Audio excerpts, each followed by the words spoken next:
اور حضرت ایوب علیہ الصلوۃ والسلام وہ تو صبر کا ایک زبردست بہترین نمونہ تھے۔ اب ان کی بیوی کی اس بات سے حضرت ایوب علیہ الصلوۃ والسلام کو رنج اور افسوس پہنچا، اور یہ جو ان کی جسمانی تکلیف تھی، روحانی تکلیف اس تکلیف سے بھی آگے بڑھ گئی۔ اب جب روحانی ایک آدمی جسمانی طور پہ بھی تکلیف ہو اور ذہنی طور پہ بھی اب وہ جو پریشان ہو جائے، ذہنی سکون یا ذہنی جو ہے یہ زیادہ اہمیت کا حامل ہے جسمانی تکلیف کی بنسبت، کہ ذہنی تکلیف زیادہ آدمی کو پریشان کن ہوتی ہے آدمی کے لیے۔ تو اب حضرت ایوب علیہ الصلوۃ والسلام نے اللہ سے فریاد کی کہ شیطان نے مجھے تکلیف اور رنج اور پریشانی میں ڈال دیا ہے، تکلیف میں ڈال دیا ہے، تو اے پروردگار آپ ہی اس کو مجھ سے دور فرمائیے۔ اب ادھر اللہ رب العزت کی طرف سے آزمائش بھی پوری کی جا چکی تھی، اور حضرت ایوب علیہ الصلوۃ والسلام کا جذبہ جو تھا صبر کا، استقامت کا، اپنے بات پہ ڈٹے رہنے کا، یعنی کہ صبر کا جو پیمانہ تھا وہ بھی آزمایا جا چکا تھا۔ اب چنانچہ امتحان ختم ہوا اور اللہ رب العزت نے حضرت ایوب علیہ الصلوۃ والسلام پر اپنا کرم دیا، اور حضرت ایوب علیہ الصلوۃ والسلام کو حکم دیا کہ فلاں چشمہ ہے اس میں غسل کریں اور پانی پئیں۔ اب یا تو یہ ایک ہی چشمہ تھا، اسی میں حکم دیا کہ پہلے غسل کریں اور پھر پانی پئیں،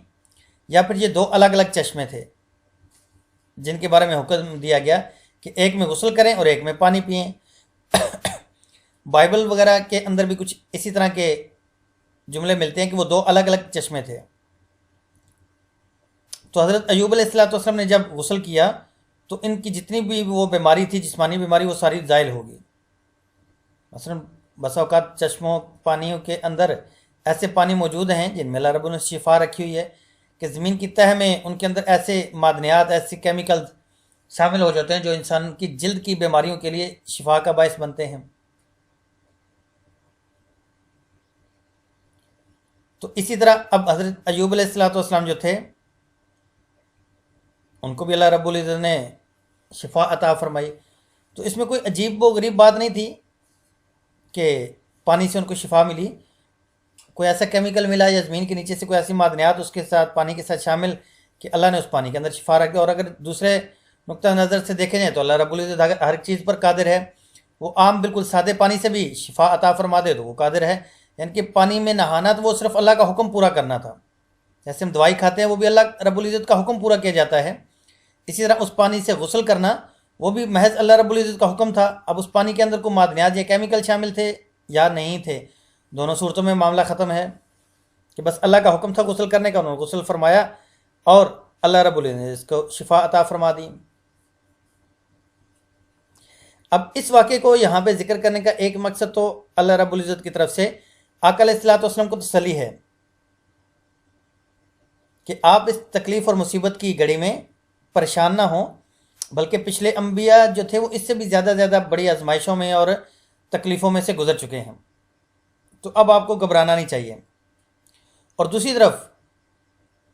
بالواسطہ یا بلا واسطہ اگر دیکھا جائے تو مجھے اور آپ کو بھی تلقین ہے، یعنی کہ مسلمانوں کو بھی تلقین ہے کہ صبر سے کام لیں، اور اللہ رب العزت کی طرف سے جو امتحان ہے، پریشانی ہے، اس پر شکوہ نہ کیا جائے۔ یعنی کہ جب کبھی بھی کوئی حالات ایسے آ جائیں، مشکل حالات آ جائیں، کوئی پریشانی آ جائے، کوئی دکھ تکلیف آ جائے، تو اس پہ صبر کا مظاہرہ کرنا چاہیے، نہ کہ شور و غل اور شکوے اللہ رب العزت سے۔ کیا میں ہی ملا تھا اللہ کو ایسے پریشانیاں بھیجنے کے لیے، میں ہی ملا تھا اللہ کو ایسی تکالیف کے بھیجنے کے لیے؟ اللہ رب العزت کے ہاں ہر بندے کے لیے ایک معیار ہے۔ جیسے میں اکثر مثال دیا کرتا ہوں کہ ہمارے پاس اگر ایک باٹل ہے اور اس کے اندر ہمیں نظر نہیں آ رہا، تو ہم اب اس میں پانی ڈالتے رہیں تو ظاہر سی بات ہے، اب 1.5 لیٹر کی بوتل ہے، وہ 1.5 لیٹر پانی اس کے اندر آئے گا تب جا کے وہ اوپر سے بھرے گی اور باہر پانی گرنا شروع ہوگا۔ تو اگر ہم درمیان میں ہمت ہار جائیں، کہیں بھی پانی کو بھرنا ہی چھوڑ دیں کہ بھائی بوتل تو بھری نہیں جا رہی، تو وہاں پہ معاملہ ختم ہو جائے گا۔ اب اللہ رب العزت کے ہاں ہر آدمی کے لیے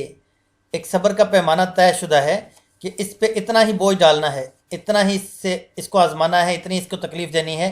اس تکلیف میں جب ہم صبر کرتے اس لیول پہ پہنچ جاتے ہیں پھر اللہ کی رحمت کے دروازے کھلتے ہیں. اور یہ یاد رکھیے گا کہ اللہ رب العزت کی رحمت کے دروازے جب کھلتے ہیں اس کے بعد پھر معاملات کچھ اور ہو جاتے ہیں. بس شرط یہ ہے کہ آزمائش اور تنگی کے وقت ہم صبر کا مظاہرہ کریں.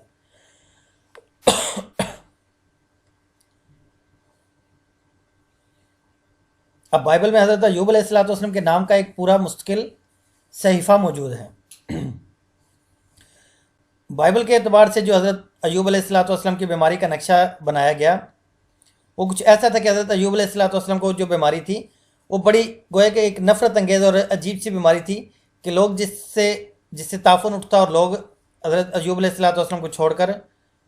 چلے گئے، یعنی کہ جتنے عزیز رشتہ دار تھے وہ سارے چلے گئے. لیکن بعض مفسرین نے ان باتوں کو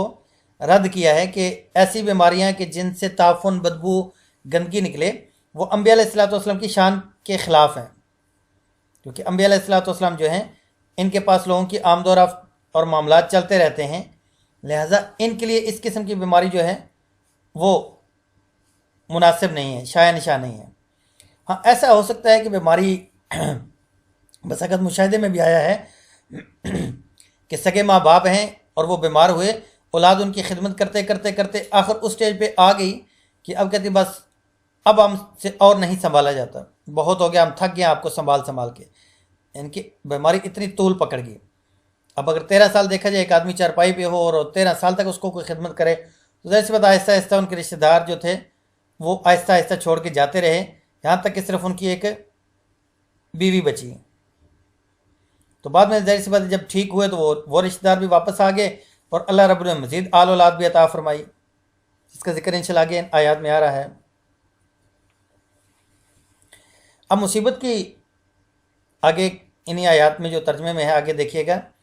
کہ مصیبت کی ان گھڑیوں کے اندر جب بیوی کی زبان سے کوئی شکایت یا پھر کوئی بے صبری کے کلمات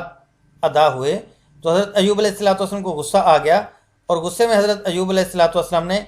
ایک منت مان لی، یعنی کہ قسم اٹھا لی کہ جب اللہ مجھے شفا عطا فرمائے گا تو میں آپ کو 200 چھڑیاں ماروں گا.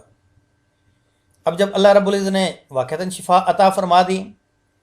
تو ایک طرف اتنی فرما بردار بیوی جس نے 13 سال یا 18 سال اتنی زبردست انداز میں خدمت کی کہ ایک پل کے لیے بھی نہیں چھوڑا، اور دوسری طرف ظاہر سی بات ہے اب اپنی قسم اٹھائی ہوئی ہے. تو اس کا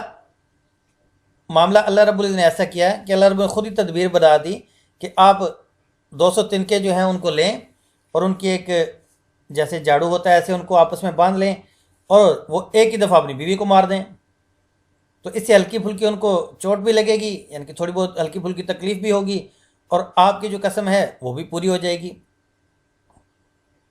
تو چنانچہ حضرت ایوب علیہ الصلوۃ والسلام نے اسی طرح کیا اور اپنی بیوی کو وہ 200 تنکے جو تھے وہ اکٹھے باندھ کے جھاڑو کی طرح اور مارے، اور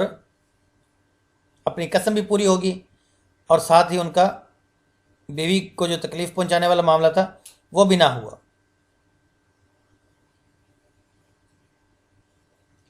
اب یہ جو واقعہ ہے حضرت ایوب علیہ الصلوۃ والسلام کا، اس واقعے میں بہت ساری عبرتیں اور بہت ساری نصیحتیں چھپی ہوئی ہیں. سب سے پہلے یہ ہے کہ اللہ رب العزت کی نعمتوں کو پا کر اللہ کا ہمیشہ شکر گزار رہنا جو ہے یہ تو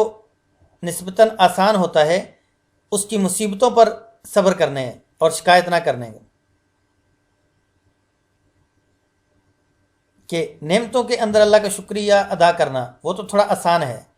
کہ بھائی نعمتیں ہیں، ٹھیک ہے، ایک بندہ اس کا شکریہ ادا بھی کر رہا ہے، اس کا حق ادا کر رہا ہے، یہ تو آسان ہے، بنسبت اس کے کہ تکلیف میں آدمی صبر کرے وہ ذرا مشکل کام ہے. لیکن اللہ کے جو نیک بندے ہیں ان کی شان یہی ہے کہ وہ ہر حال میں اللہ کے فیصلے سے راضی رہتے ہیں، کسی صورت بھی صبر کا دامن جو ہے وہ اپنے ہاتھ سے نہیں چھوڑنے پاتا ہے ان کے. یعنی کہ اگر اللہ رب العزت نعمتیں عطا فرمائے اس پہ بھی اللہ کا شکر ادا کرتے ہیں، اور اگر اللہ کی طرف سے کوئی حالات تنگ دستی والے معاملات ہو جائیں یا کوئی بیماری یا کوئی تکلیف والے، اس پہ بھی اللہ رب العزت کا شکر ہی ادا کرتے ہیں. دونوں صورتوں میں اللہ کے سامنے کبھی بھی ناشکری والا معاملہ نہیں کرتے. اور دوسرا اس سے کہ اگر کوئی شخص ایسی مصیبت سے پریشان ہو کہ